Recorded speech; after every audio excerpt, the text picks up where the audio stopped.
볼게요. 그럼 지금까지 나왔던 게 정액법이랑 정률법 정도인 것 같으니 요거 계산 방법을 알려드리겠습니다. 일단 뭐 뜻을 알려드리면 정액법은 일정액법입니다. 일정액법. 일정한 액수를 감가상각하는 방법인 거죠. 그러니까 일정액법.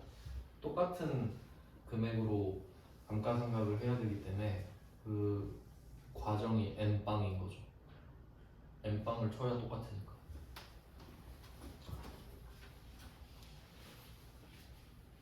그럼 아까 제가 3요소 말씀드렸거든요. 3요소. 그 3요소를 가지고 방법을 알려드리겠습니다. 공식인데 정액법 공식인데 일단 저는 공식을 좋아하진 않거든요. 공식은 그냥 뭐랄까 답을 그냥 추적해서 귀납적으로 해서 다시 바꾸는 거기 때문에 그래서 저는 그렇게 되는 이유를 찾아봐요. 좀 그러니까 왜 그런 공식이 나왔는지. 어차피 뭐 같죠 이유는. 그럼 여기서는 공식을 일단 취득원가에서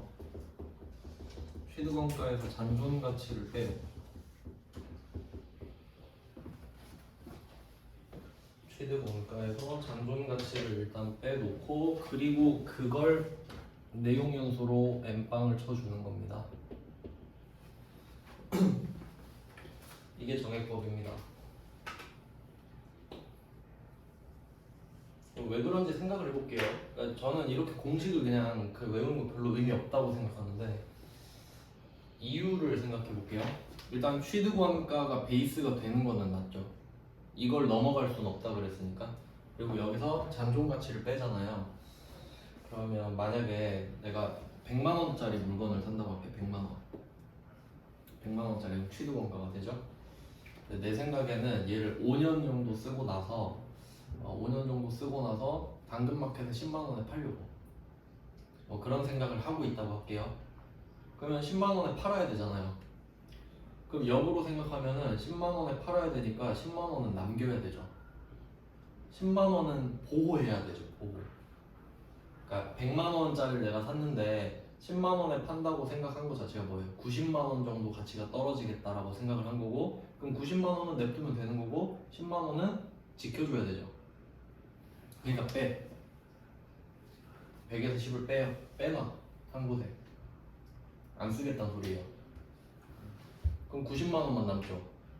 그럼 그 90만 원을 뭐 5로 나눈다라고 하면 18만 원씩 5번을 할 텐데, 그럼 이렇게 해서 역으로 추적해서 18만 원을 미리 구해 놓는 거예요. 그러면 18만 원씩 5번을 하면 90만 원이 되죠. 그럼 10만 원이 남겠지.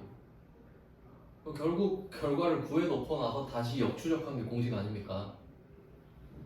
그러니까 10만 원을 남기려면 어떻게 해야 되지? 그럼 빼놓으면 되겠네. 이렇게 되는 거지. 그래서 공식이 이렇게 성립이 되는 겁니다. 그러면 이 문제 148번에 숫자를 넣어볼게요. 직접. 취득가액 3,000,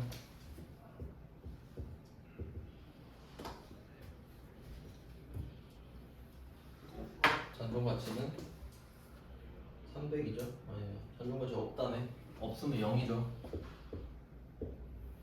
3,000에서 0을 빼요.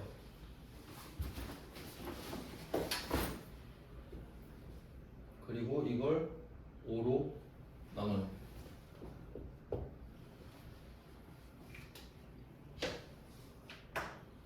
이렇게 구하는 거거든요. 근데 한 가지 전제가 있어요. 이 감가상각을 할 때는 그 감가상각은 항상 월할입니다. 월할은 뭐냐면 할이 쪼개는 거죠. 분할할 때, 할부할 때.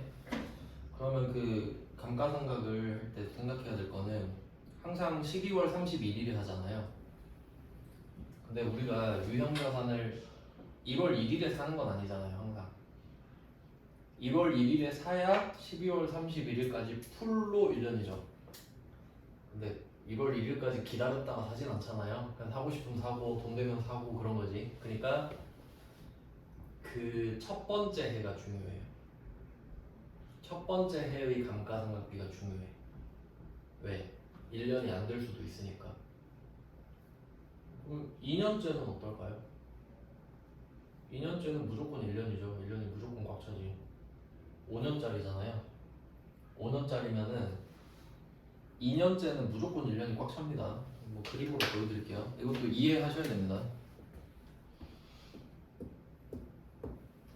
5개 연도가 있어요. 만약에 오늘 뭐 샀다고 할게요. 4월 1일이라 치고 4월 1일 뭐 한 4분의 1이죠? 요 정도? 그럼 1년을 써요. 그럼 또 1년 써요. 1년 쓰고 1년 쓰고 1년 쓰죠. 그러면 첫 번째 연도는 9개월밖에 안 쓰죠. 4월 1일에 샀으니까 앞에 3달은 안 썼잖아요.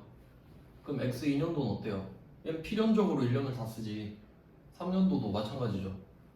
1년 다 쓰죠.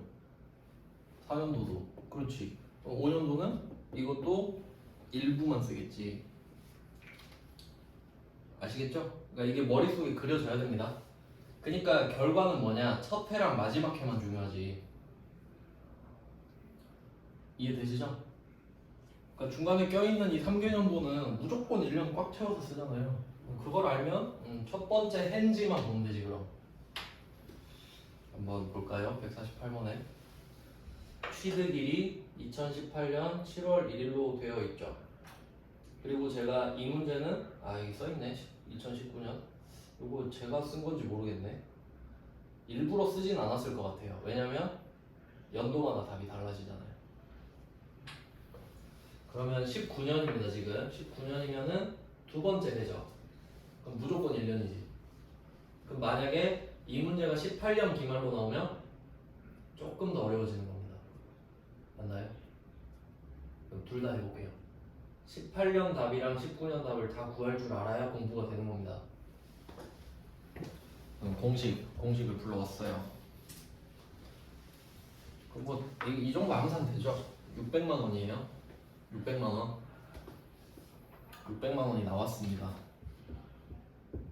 근데 요 600만 원의 의미를 생각해야 돼요. 요거는 1년 꽉 채워서 썼을 때지. 5로 나눈 거니까. 맞죠? 그러니까 정확히 말하면 월할이라 그랬잖아요. 정확히 말하면 60개월이에요. 5년은 60개월이죠. 그러니까 60개월 중에 몇 개월을 썼냐 이게 정확한 표현이지. 근데 뭐 여기서는 그냥 연으로 일단 했으니까. 그러니까 얘는 연으로 하고 나서 그 다음에 12로 또 쪼개보자 이렇게 가야 맞죠? 그럼 이게 2018년일 때는 600 곱하기 12분의 6이 돼야겠네. 이렇게 나오면 많이 틀릴 겁니다. 그러니까 18년도 기말로 돼야 많이 틀립니다. 그러면 이때 12분의 6을 곱했잖아요. 그럼 이 6이 뭔지를 또 알아야 돼. 12분의 6이 뭐냐? 얘가 7월 1일부터 12월 31일이지. 6개월을 썼잖아요 지금. 7월 1일부터 12월 31일까지 쓴 것만 해야 되잖아요. 그러니까 1월 1일부터 6월 30일까지가 아니라 7월부터 12월 거까지란 소리예요. 이해되시죠? 쓴 것만 하니까. 그래서 다른 연도도 생각해보면 이게 첫 번째 연도죠? 그럼 두 번째, 세 번째, 네 번째, 다섯 번째 연도는 1년을 쫙쫙쫙쫙 쓰겠죠. 그럼 4년 반이야. 그리고 마지막 연도는 또 1월부터 6월까지만 하겠지. 그렇게 그림이 그려져야 된다는 거예요. 그러니까 결론은 마지막 해를 물어보진 않을 거잖아요. 그러니까 첫 해냐 아니냐. 그럼 2019년이면 그냥 600만 쓰면 안 돼요. 정확히 말하면 12분의 12라고까지 써줘야 정확한 정답이에요. 12분의 12까지 가야.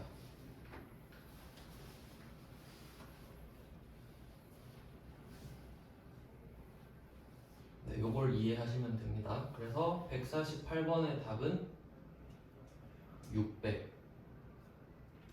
19년이니까. 맞죠? 그럼 이 148번에 600만 원을 구했잖아요. 차량 운반구 600만 원 구했죠.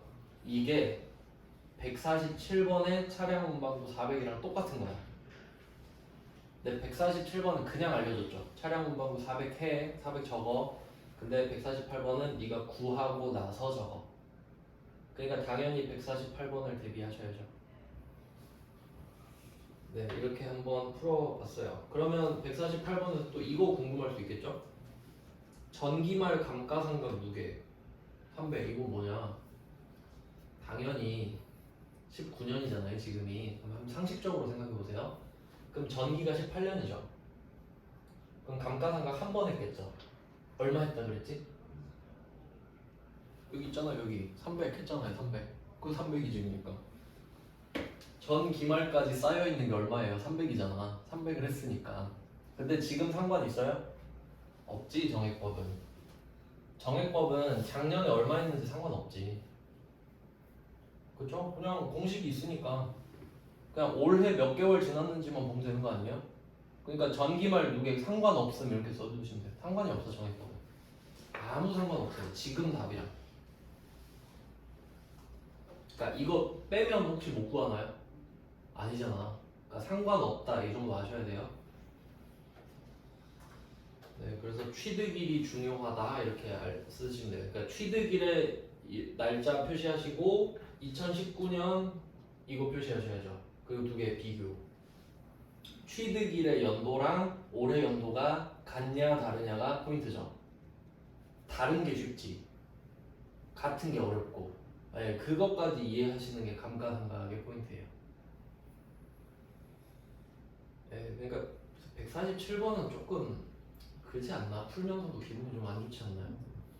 아무 의미가 없잖아. 149번 갈게요. 자, 149번은 정률법이죠. 그러니까 이게 정자가 정해졌다는 뜻이거든요. 그럼 정액법은 액수가 정해진 거지. 그럼 률법은 뭐예요? 퍼센트가 정해졌다. 퍼센트를 정해놓고 하는 겁니다. 그리고 여기서는 전기말 감가상각 누계액이 중요해요. 없으면 못 풀어요. 그래서 제가 정액법이랑 같이 놔둔 거예요. 그러니까 정액법은 전기말 감가상각 누계액 없어도 돼. 안 알려줘도 돼. 근데 정률법은 안 알려주면 못 풀어요. 그리고 149번에 그 오른쪽에 빈칸 있죠, 박스 안에 하나 더 적어놓을게요. 잔존가치 고려하지 않음. 잔존가치를 고려하지 않음입니다. 고려하지 않음 중요합니다. 정률법은 잔존가치를 고려하지 않아요.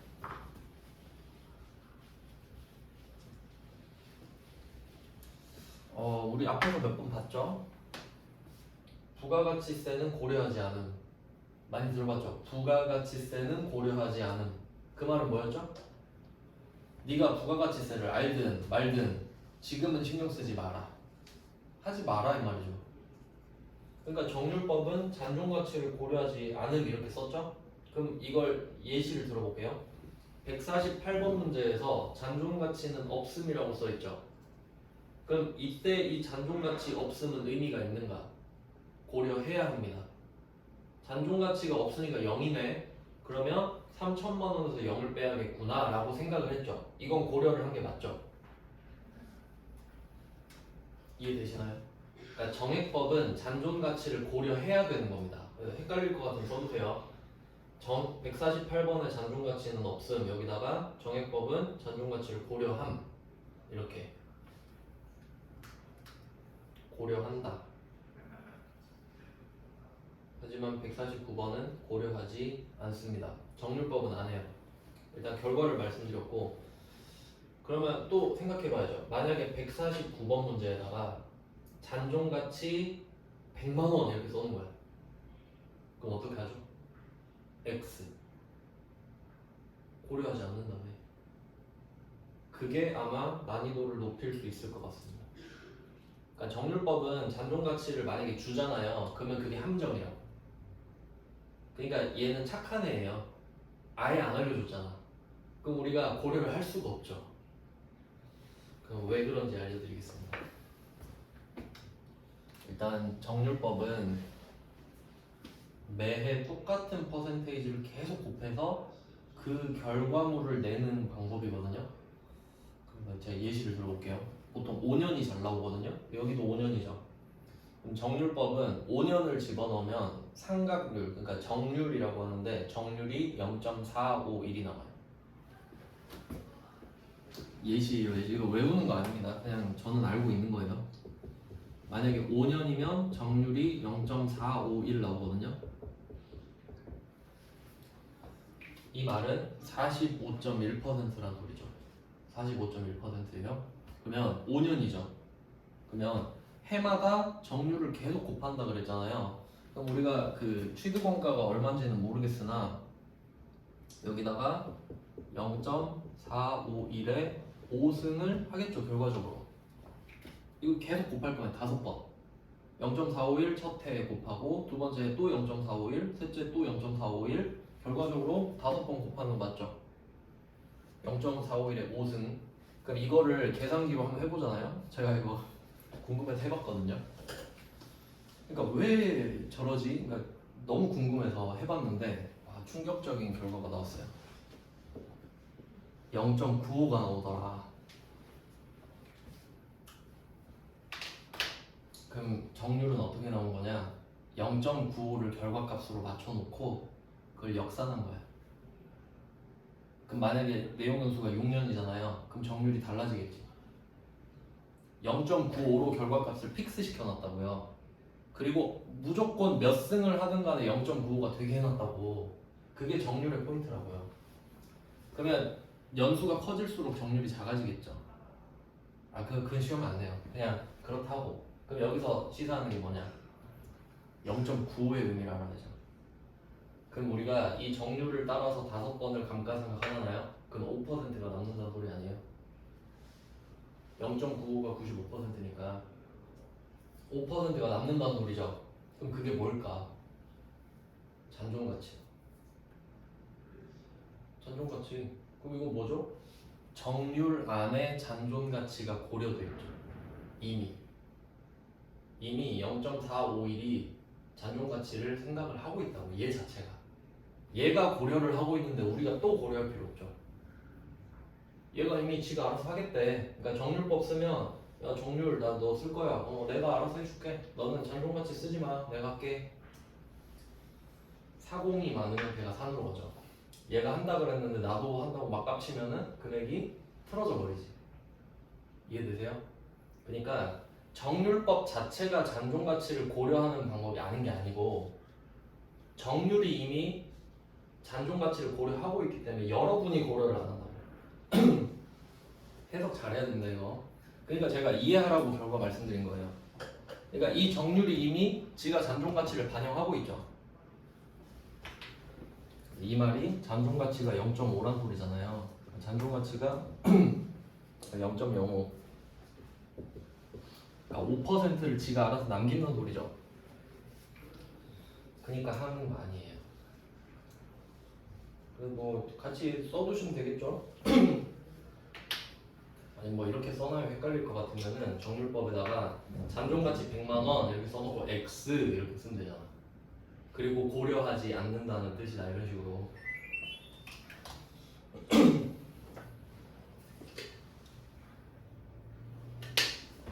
그래서 결론 정률법을 쓰라고 했다. 거기서 잔존가치를 알려준다 X. 알겠죠? 그리고 이제 방법을 알려드리겠습니다. 이름을 안 써놨네. 정률법.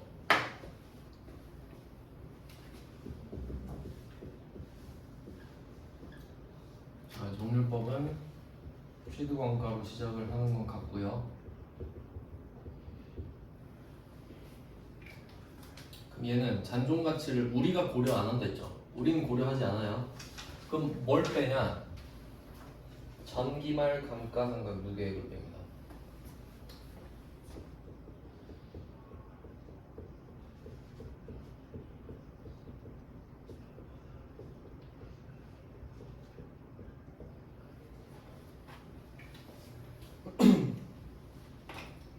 두 개를 한번 차이를 볼게요. 왜 얘는 잔존가치 빼고 얘는 잔존가치 안 빼지? 얘는 잔존가치 안 쓴다 그랬죠. 그러니까 얘는 잔존가치를 고려하는 거고.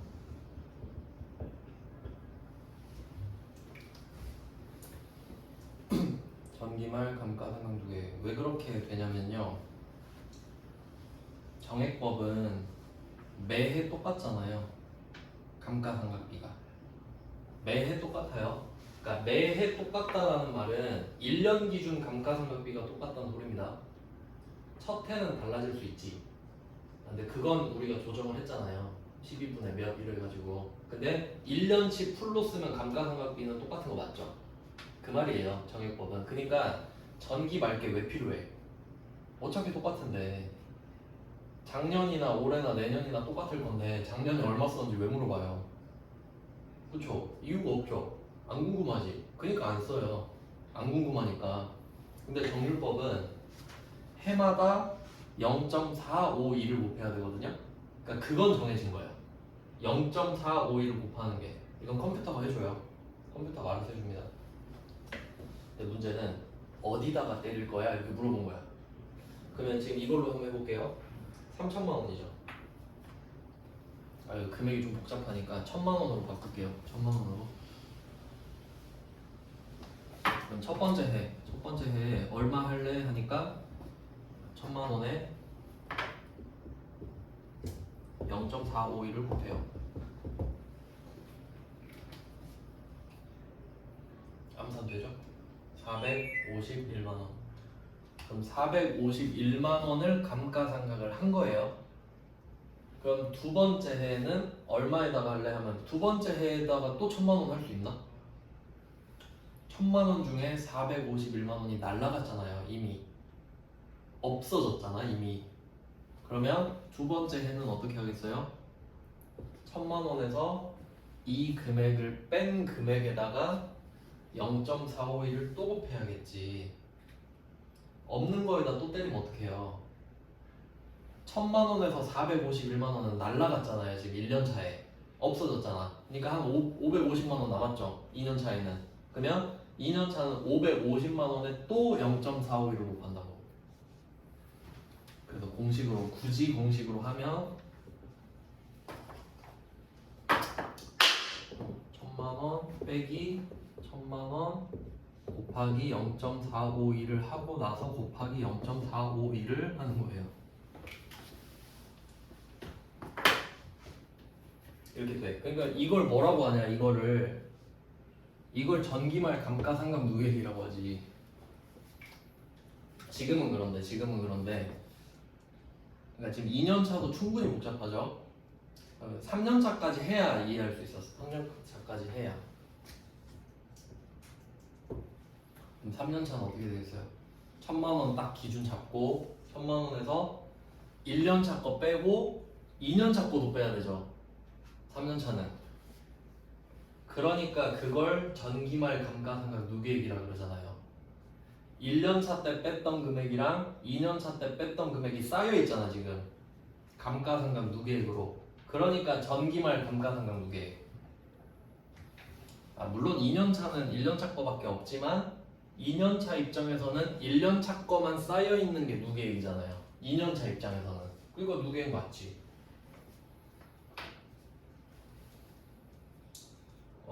구조가 좀 이해가 되시나요? 그래서 그 결과를 한번 도출을 하면은 결과적으로 정률법은 감가상각 금액이 작아집니다. 똑같이 0.451을 계속 때리잖아요. 근데 덩치가 점점 작아지고 있죠. 처음엔 1,000으로 시작했다가 두 번째 550이다가 또 작아지고 이렇게 되겠죠. 그러니까 정률법은 처음에 감가상각을 많이 때리는 방법이에요. 그러니까 정액법은 N빵이니까 쉽죠. 그러니까 정액법은 반드시 숙지를 하셔야 돼요. 그러니까 정률법은 혹시 포기를 하더라도. 그리고 또 한번 생각을 해보겠습니다. 뭐가 실제 상황과 더 맞을지. 뭐 여기에 걸맞은 거는 뭐 휴대폰이나 자동차 정도 될 것 같아요. 여러분 휴대폰 사서 쓰면은 첫 해에 가격 제일 많이 떨어지죠. 첫 해에 반토막이 나니까 두 번째 해부터는 이제 떨어질 게 없는 거잖아. 맞죠? 그러니까 정률법이 상식적인 거 아닙니까? 그러니까 쓸데없이 만들진 않았겠죠. 그런 느낌이 있구나라고 보시면 되지. 정액법은 솔직히 현실과 안 맞지 않나요? 근데 그냥 편하잖아. 그런 느낌이 있어요. 그러니까 정액법이 제일 편하죠, 계산하기가. 근데 현실과 맞지 않지. 그러면 만약에 한번, 근데 사실 이게 정해져 있어요. 법마다 회계랑 그 다 정해져 있거든요. 어떤 자산은 무슨 방법을 써라 정해져 있어요. 그러니까 우리 방법만 알면 돼. 근데 만약에 내가 이걸 고를 수 있으면요, 아까 제조업이 진입장벽이 높다 그랬잖아요. 왜? 첫 해에는 매출액이 안 나는데 감가상각비는 들어갈 거 아니에요. 그럼 만약에 그때 내 세금 좀 덜 내고 싶다. 덜 내고 싶다. 그러면 정률법 하면 비용이 크게 잡히니까 어차피 낼 게 없겠네. 매출액이 없으니까. 그래서 이걸로 조절할 수도 있는 겁니다. 그러니까 내가 초창기인데 만약에 올해 수익이 너무 좋아요. 수익이 너무 많은 거야. 세금 폭탄 맞겠는데? 그럼 정률법이 낫지. 비용으로 팍 떨어버리는 거지 그냥. 그럼 비용이 크니까 이익이 작아지죠. 그럼 세금도 덩달아 작아질 거 아니야. 그러니까 이런 식으로 응용을 할 수 있다는 겁니다. 회계를 알면. 그러려고 쓰는 겁니다. 지금 붕괴하려고 배우는 게 아니라. 그래서 그런 작용이 있겠구나. 근데 결과적으로 생각하면요, 같죠. 정액법을 쓰든 정률법을 쓰든 5년 뒤에는 같다고 보는 게 맞죠. 물론 정률법은 잔존가치 5%가 남아있긴 하지만 그냥 100%라고 가정한다면 같죠. 그러니까 선택권을 주는 건 뭐라 그랬죠? 결과가 같다. 그럼 정액법 쓰든 정률법 쓰든 알아서 해라. 이런 느낌이면 5년 뒤엔 똑같을 거 아니냐. 이 말이지. 그런 내용입니다. 그 대출할 때도 원리금 갚는 방법이 3개 있거든요. 원금 균등도 있고 아니면 원리금 균등도 있고 처음에 뭐 많이 갚고 나중에 덜 갚는 방법도 있어요. 그러니까 정률법은 처음에 많이 갚아버리는 방법이지. 근데 정액법은 그냥 엠빵으로 우리가 흔히 갚는 방법이고 그런 느낌이라고 보시면 돼요. 감가상각은 할부랑 비슷하구나. 이 정도 개념을 잡으시는 게 좋지 않나. 그러면 149번은 공식만 적어보면 되죠.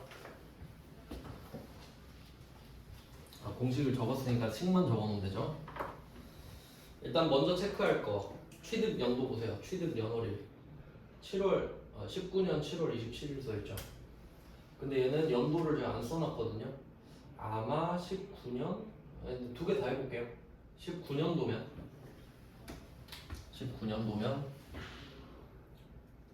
3천만원 시작하고요. 취득원가 3천만원에서 감가상각 누계 900 빼야 되죠.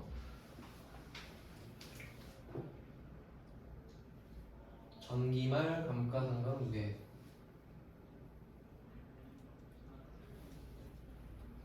근데 실제로 이렇게 금액이 예쁘게 떨어지진 않는데 그냥 편의상 준 것 같습니다. 계산하기 편하게. 그럼 뺐죠? 여기다가 5년이면 0.451인데 이건 컴퓨터가 합니다. 어차피 우리가 할 필요는 없는데 그냥 적어놓기만 할게요. 컴퓨터가 이걸 할 거예요. 0.451 이거 외우실 필요 없어요.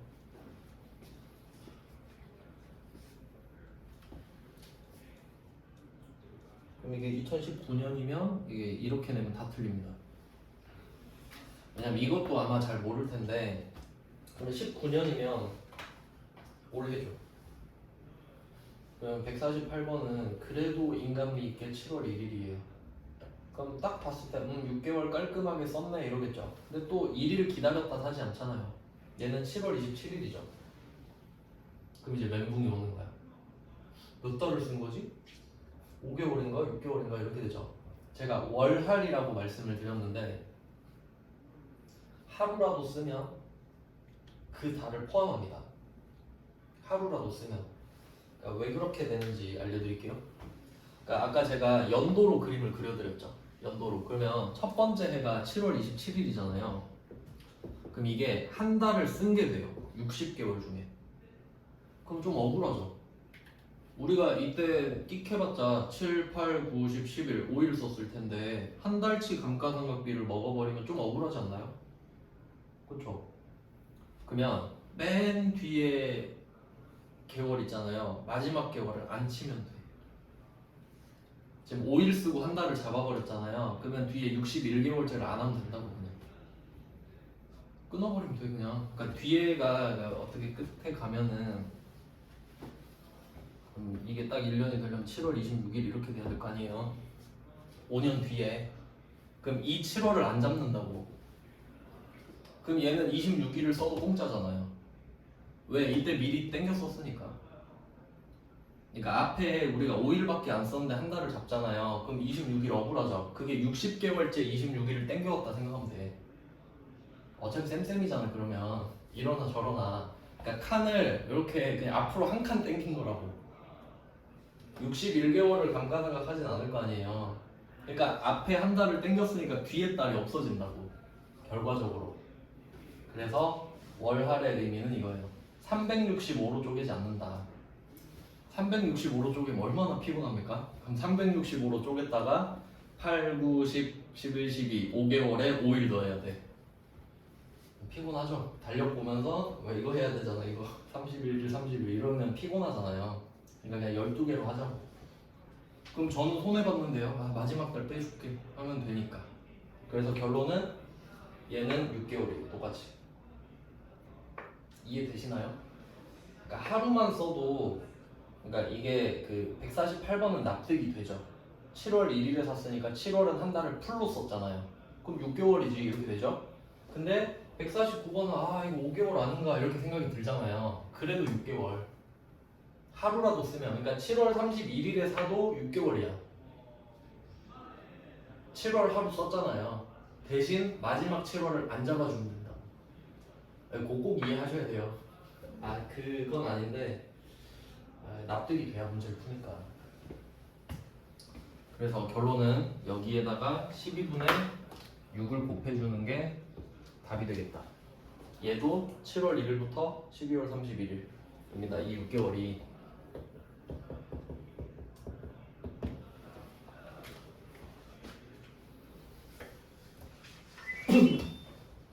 이해하시면 좋겠네요. 꼭 그림 그려서 해보세요.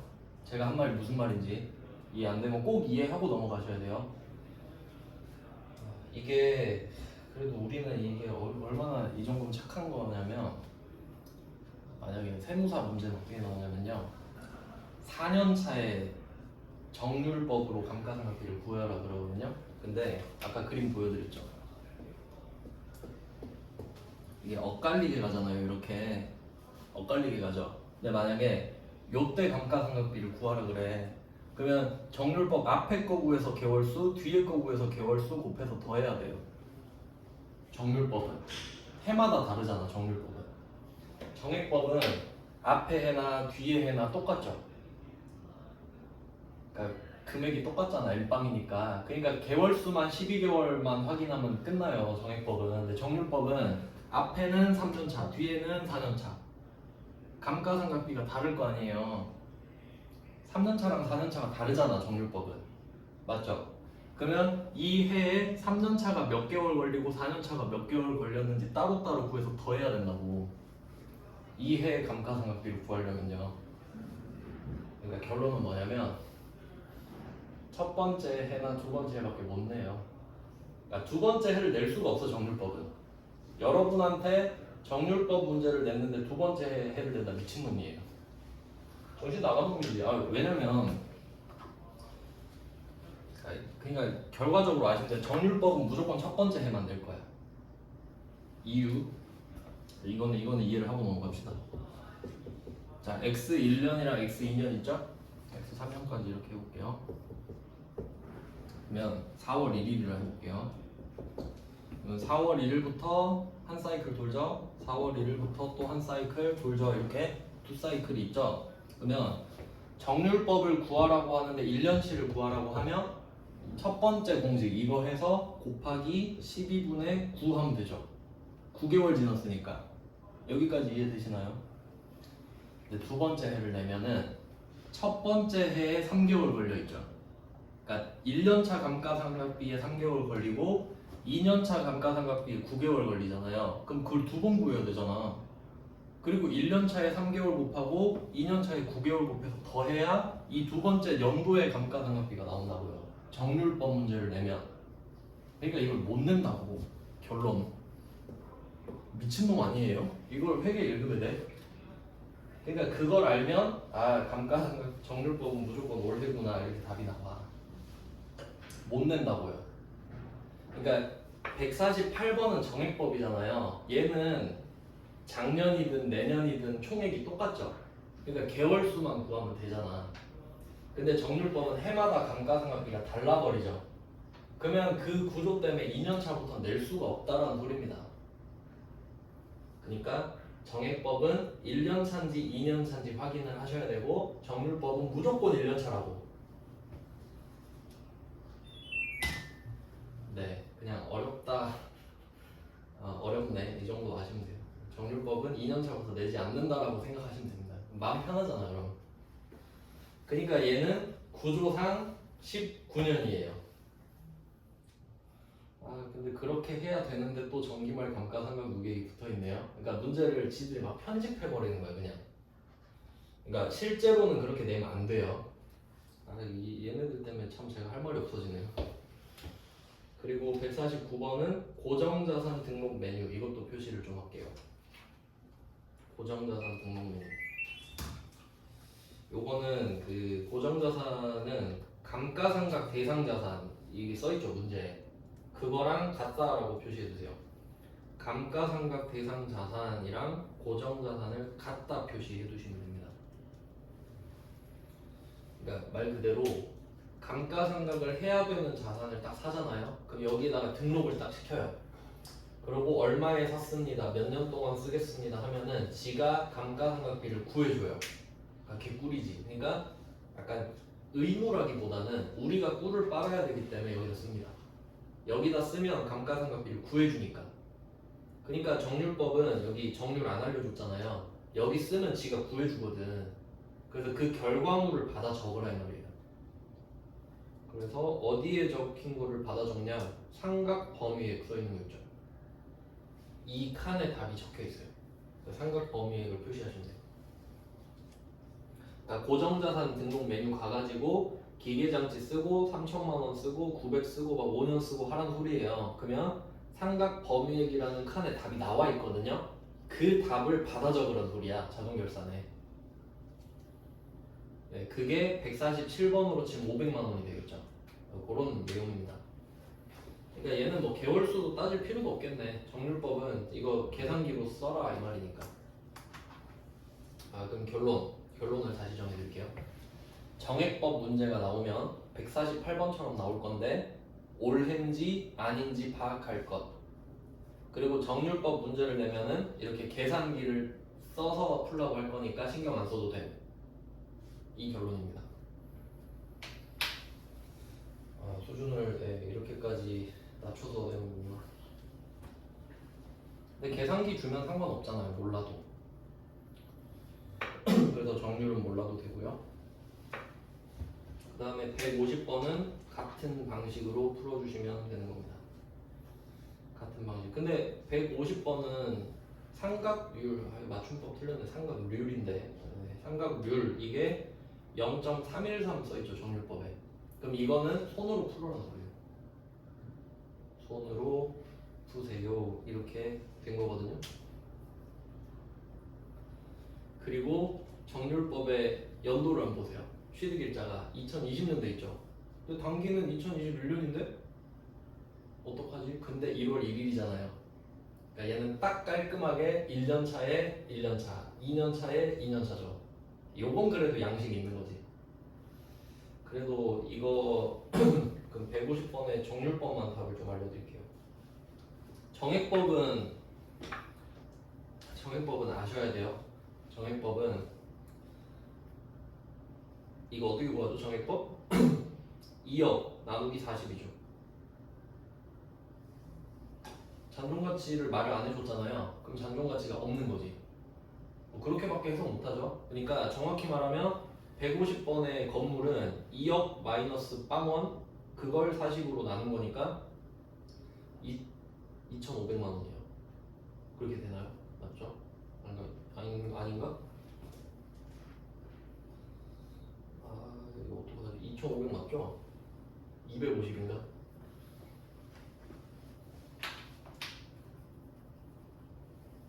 어쨌든 2억 나누기 40입니다. 그걸 쓰시면 돼요. 제가 계산기로 해볼게요. 2억 나누기 40. 500이네. 죄송해요. 500만 원을. 그러니까 이게 아다리가 하나도 안 맞아요. 왜냐면 이게 1년치 감가상각비가 지금 500이거든요. 그러면 취득일자가 18년 7월 1일이에요. 그러면 감가상각 누계액이 250이어야 돼요.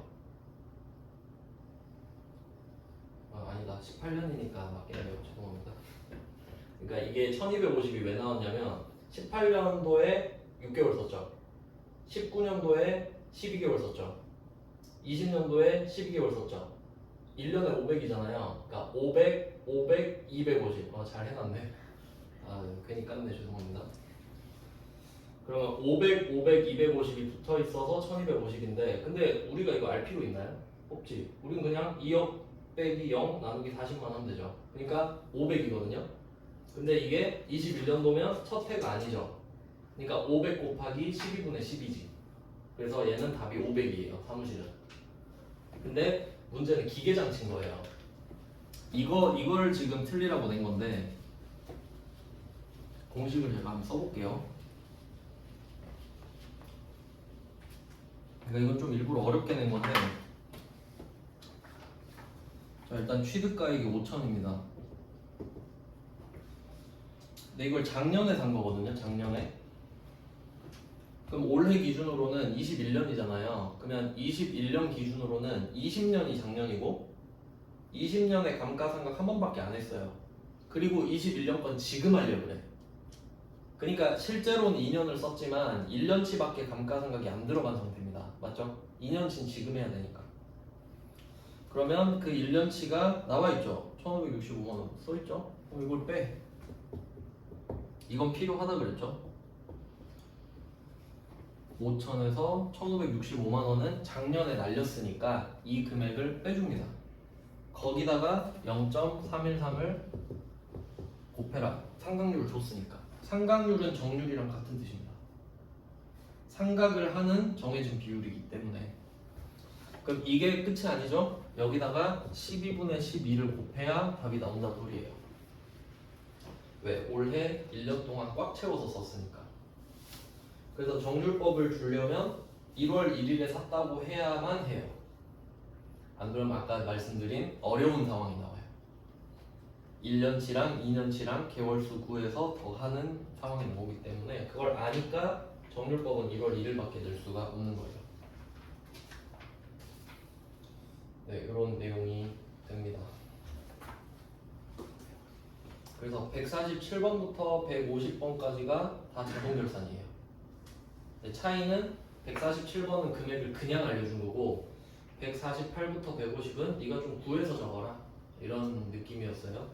150번은 솔직히 좀 어렵지만 148번은 좀 타겟팅을 해서 이 정도 풀자라고 목표를 잡아줄게요. 그 밑에는 포기하셔도 뭐 할 말은 없습니다. 그냥 뭐 잘 내는 주제는 아니고요. 그 다음에 151번 뒷부분에 요거는 해야 돼요. 151, 152까지는 해야 됩니다. 그 뒤에 건 세무 2급 거는 안 해도 될 것 같고 151, 152 요것만 좀 통쳐서 같이 설명해 드릴게요. 그러니까 감가상각을 할 때 자체는 우리가 분개를 할 필요가 없다 그랬죠. 하지만 151번 같은 상황 때문에 감가상각의 개념을 알아야 되는 거예요. 무슨 상황인지 볼게요. 151번은 기계장치를 국고보조금이네? 죄송해요. 이건 아니에요. 세무 1급 거예요. 국고보조금은 앞에서 안 나온다고 한번 말씀드렸고 152번만 넘기겠습니다. 152번 요거 회계 1급 거니까 요거는 보셔야겠죠. 회계 1급 거는 웬만하면 다 보세요. 그리고 이제 선택적으로 시간이 없다면 세무 2급 제끼고 세무 1급은 원래 제끼는 거고. 그럼 152번은 제품 포장용 기계 노후화되어서 폐기했대요. 폐기 처분한 겁니다. 그럼 이때 회계 처리를 해라 이거거든요. 그럼 우리가 생각해야 될 거는 지금 기계잖아요. 기계.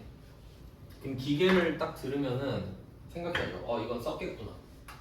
쓰려고 샀으니까. 폐기를 한다는 거는 사용을 하다 폐기를 한 거죠. 그러니까 얘는 감가상각 누계액이 붙어 있다거든요. 그러니까 장부상으로는 이게 취득이 3천이에요. 기계장치 3천. 그리고 감가상각 누계액이 2,700이 붙어 있거든요.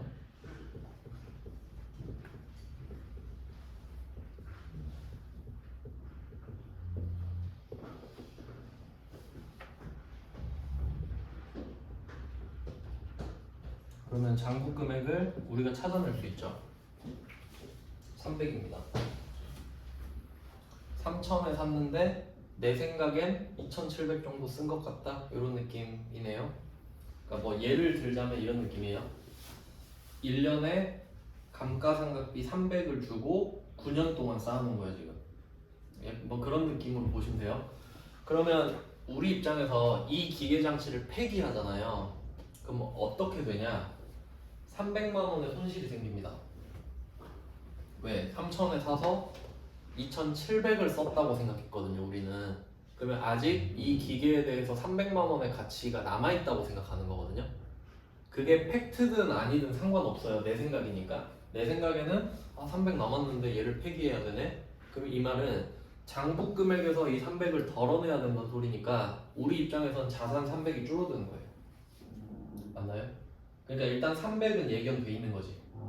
300을 손해봐요 일단. 그러면 이걸 어떻게 적을 거냐? 우리 아까 기계장치 적을 때 왼쪽에 썼죠?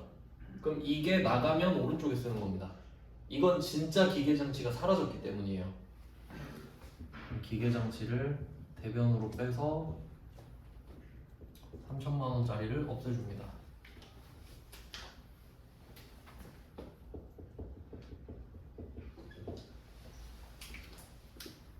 3천이 없어졌어요. 근데 이 기계장치는 3천짜리가 아니죠. 그럼 또 위치를 생각해봐요. 아까 적었던 거. 기계장치는 차변에 아까 들여왔거든요. 샀을 때. 근데 이게 나가니까 대변으로 사라졌죠. 그리고 감가상각 누계액은 대변에 쌓고 있었거든요. 그럼 얘도 없어지는 거예요. 그러니까 얘가 나가면 얘도 따라 나가야 되잖아요. 그러면 기계장치가 왼쪽에 있다 오른쪽으로 나가면 감가상각 누계액은 오른쪽에 있다가 왼쪽으로 나가는 겁니다. 그러니까 나가는 방향이 다르지, 성격이 다르니까. 근데 결과적으로는 이 장부 금액을 뽑아버리는 거예요. 장부에서. 그래서 아까 쌓아놨던 감가상각 누계액을 반대편으로 빼줍니다. 그러니까 둘이 드디어 만나는 거죠 이제. 그러니까 얘 둘은 만난 적이 없어요. 왜? 기계장치는 사올 때 그냥 지 혼자 들어오고 감가상각 누계액은 1년에 한 번씩 지 혼자 쌓이니까. 근데 드디어 대면을 하는 거죠 얘 둘이. 얘도 기계장치고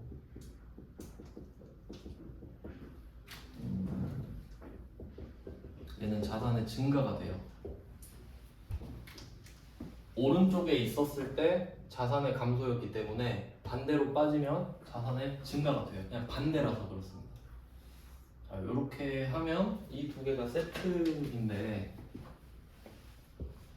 이 붕괴의 효과를 보면은 기계장치는 3천이 떨어지는 거예요. 맞죠? 3천이 떨어지는 거예요. 근데 2,700은 다시 오르는 겁니다. 자산의 증가니까. 그럼 이게 좀 이 부분이 이해가 안 될 수 있는데 상관없어요. 그냥 반대라서 플러스라고 생각하면 돼. 그냥 반대니까 부호가 바뀌는구나. 그러면 3,000은 떨어지는데 2,700은 올라가요. 그럼 이 빨간 박스에서 일어나는 일은 300 마이너스죠. 3,000이 떨어지고 2,700이 오르니까. 그럼 결과적으로 순액은 300이 떨어지잖아요. 그러니까 이 장부금액 300을 뽑아내는 거예요 이게.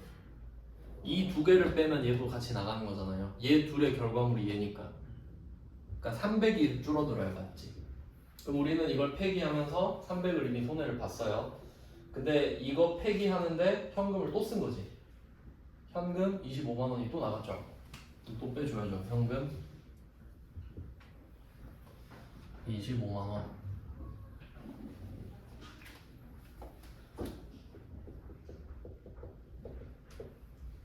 자산이 또 나갔어요.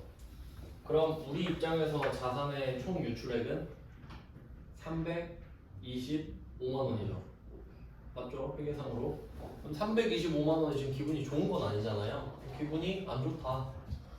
그럼 여기에 뭔진 몰라도 325만 원이 나오겠지. 그래야 차대가 맞잖아요.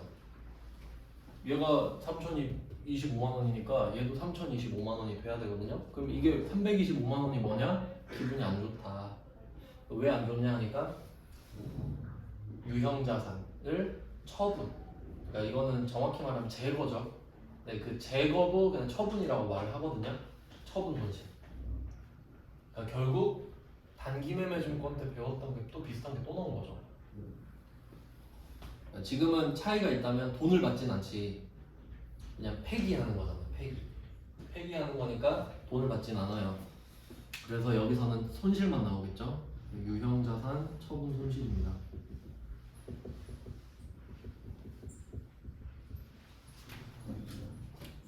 비용이죠.